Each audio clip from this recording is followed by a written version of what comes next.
നമസ്കാരം. നമ്മളിപ്പോൾ ഉള്ളത് കൊട്ടാരക്കര പനവേലിയിലാണ്. പനവേലിയിൽ കഴിഞ്ഞ ദിവസം രാത്രിയിൽ, അതായത് വെളുപ്പാങ്കാലത്ത്, ഇന്ന് വെളുപ്പാങ്കാലത്ത് ഏകദേശം ഒരു 3 മണിയോടൊക്കെ കൂടിയാണ് ഒരു ഗ്യാസ് ടാങ്കർ മറിഞ്ഞ ദൃശ്യങ്ങളാണ് നിങ്ങൾ കാണുന്നത്.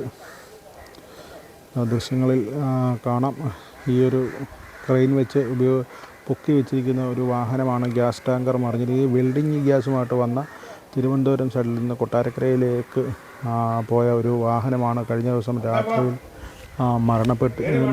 മറിഞ്ഞിരിക്കുന്നത്. ഇതിൻ്റെ ഡ്രൈവർക്ക് ഗുരുതരമായി പരിക്കേറ്റ് അദ്ദേഹത്തിനെ ആശുപത്രിയിൽ കൊണ്ടുപോയിരിക്കുന്നു. അപ്പോൾ ഈ ഒരു ടാങ്കറിന് ചെറിയ ലീക്ക് ശ്രദ്ധയിൽപ്പെട്ടതിനെ തുടർന്ന് ഈ കൊല്ലം ജില്ലയിൽ നിന്നുള്ള ഏകദേശം മുഴുവൻ ഫയർഫോഴ്സ് വാഹനങ്ങളും ഈ ഒരു പ്രദേശത്തേക്ക് എത്തി. അതുപോലെ തന്നെ ഇതിൻ്റെ ഗ്യാസിൻ്റെ ഇപ്പോൾ മറ്റൊരു ബുള്ളറ്റ് ടാങ്കർ എത്തിച്ച് അതിനുള്ളിലേക്ക് ഗ്യാസ് മാറ്റുന്ന ദൃശ്യങ്ങളാണ് നിങ്ങളിപ്പോൾ കണ്ടുകൊണ്ടിരിക്കുന്നത്. അതീവ ഗൗരവതരമായ ഒരു സാഹചര്യമാണ് ഇപ്പോൾ നിലനിൽക്കുന്നത്. കൊട്ടാരക്കര തിരുവനന്തപുരം ദേശീയപാത പരിപൂർണമായി അടച്ചിരിക്കുകയാണ്. ഏകദേശം 5 മണിക്കൂറായിട്ട് ഇപ്പോൾ ദേശീയപാത മുഴുവൻ അടച്ചിട്ടിരിക്കുകയാണ്. ഈ ഒരു വലിയ കൊട്ടാരക്കരയിൽ നിന്ന് തിരുവനന്തപുരത്തേക്ക് പോകുന്ന വലിയ ഒരു കൊടും വളമാണ് നിങ്ങളിപ്പോൾ ദൃശ്യങ്ങളിൽ കണ്ടുകൊണ്ടിരിക്കുന്നത്. വളരെ വലിയ ഒരു വളവിലാണ് ഈ ഒരു അപകടം നിലവിൽ സംഭവിച്ചിരിക്കുന്നത്. അത് പഞ്ചായത്ത് പ്രസിഡൻ്റാണോ?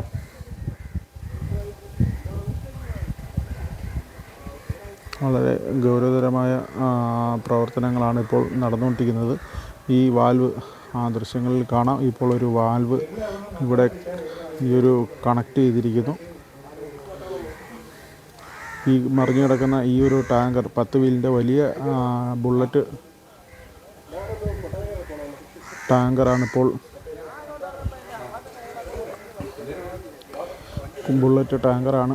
മറിഞ്ഞു കിടക്കുന്നത്. അതിൽ നിന്ന് ഗ്യാസ് ഇങ്ങോട്ട് മാറ്റുന്ന സാഹചര്യമാണ്. അപ്പോൾ അല്പസമയത്തിനകം ഇത് ഗ്യാസ് നിറയ്ക്കാനുള്ള നടപടികൾ ആരംഭിക്കും.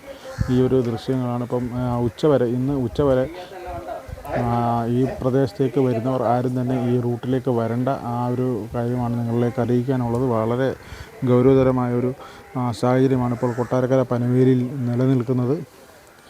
നിരവധി ഫയർഫോഴ്സ് യൂണിറ്റുകളും അതുപോലെ തന്നെ പോലീസ് ഈ പ്രദേശം ഒക്കെ കരണ്ട് ഒക്കെ തന്നെ വിച്ഛേദിച്ചുകൊണ്ട് പോലീസിൻ്റെയും ഫയർഫോഴ്സിൻ്റെയും കനത്ത നിയന്ത്രണം ഈ ഒരു പ്രദേശത്ത് തുടരുകയാണ്. അപ്പം അതീവ ഗൗരവതരമായ ഒരു സാഹചര്യമാണ് ഇപ്പോൾ നിലവിൽ കൊട്ടാരക്കര പനവേലിയിൽ സംഭവിച്ചിരിക്കുന്നത്.